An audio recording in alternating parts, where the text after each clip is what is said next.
हामी अब फिल्म स्कुलमा पनि छौँ, त्यो भएर पनि अब एज अ स्टुडेन्ट पनि तपाईँहरूलाई नट जस्ट मी सबैजनालाई नै यो क्वेसन तपाईँले सोध्न खोज्नु भएको होला कि नयाँ अपकमिङ एज अ डिरेक्टर या एज अ राइटर जे पनि आउँदैछ तपाईँहरू काम गर्न इन्ट्रेस्टेड हुनुहुन्छ कि हुनुहुन्न भनेर सोध्न खोज्नु भएको होला।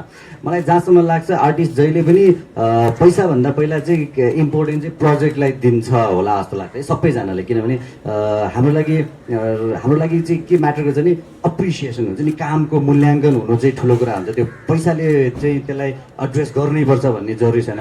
एउटा सेयिङ छ क्या होइन, no army can withstand an idea whose time has come भन्छ क्या। जुन सोचको समय आएको छ त्यसलाई आर्मीले पनि छेकेर छेक्दैन भन्छ क्या होइन।